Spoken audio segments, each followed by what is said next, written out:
Right, I'm going to show you how easy it is to service an ocean winch. You need no tools.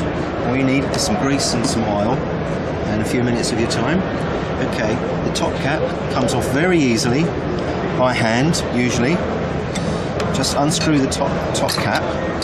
If you notice underneath, it's got a little O-ring to stop it coming undone. And then you take off the feeder arm. Carefully take that off and put it to one side. And then just take out the two small collets that retain the central start shaft. Put those to one side and clean them later. Then you're free to take the drum off. Just be careful, there are some bearings inside. They may stay in the drum, but these bearings have stayed on the center stem. Take the drum to one side. Then you can just simply take off the bearings. These are all stainless steel bearings which are very hard wearing.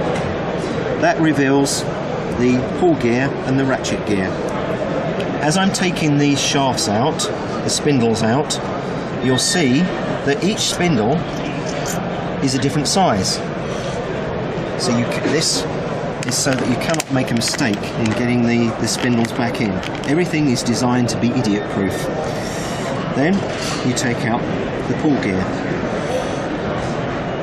If you turn this the way the ratchet goes, you then see the pulls.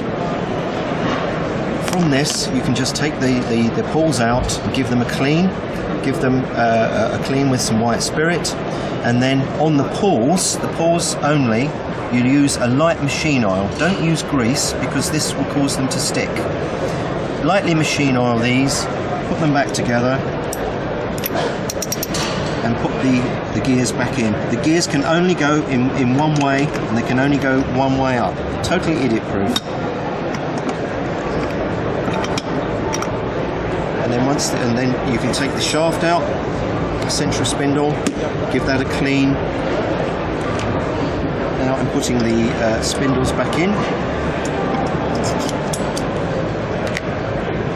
As you see, they're different sizes, so you can't get these wrong, and you can't get the gears the wrong way around.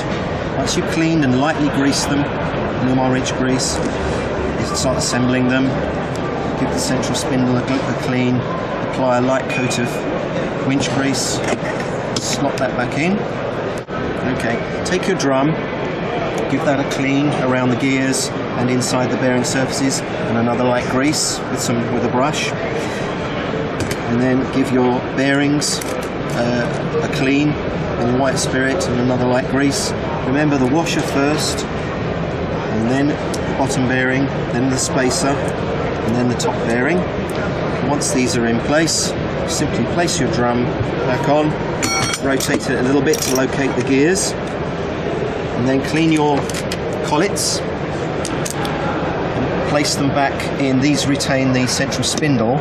When you're doing this, it's good just to lift the spindle up a little bit and then fit them into place. And then the next collet, fit that into place.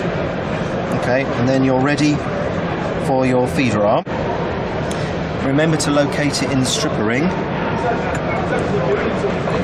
and then wiggle your feeder arm until it locates into the teeth in the collet, and that's already just put your top cap back on. Screw that on hand tight, and you're ready to go.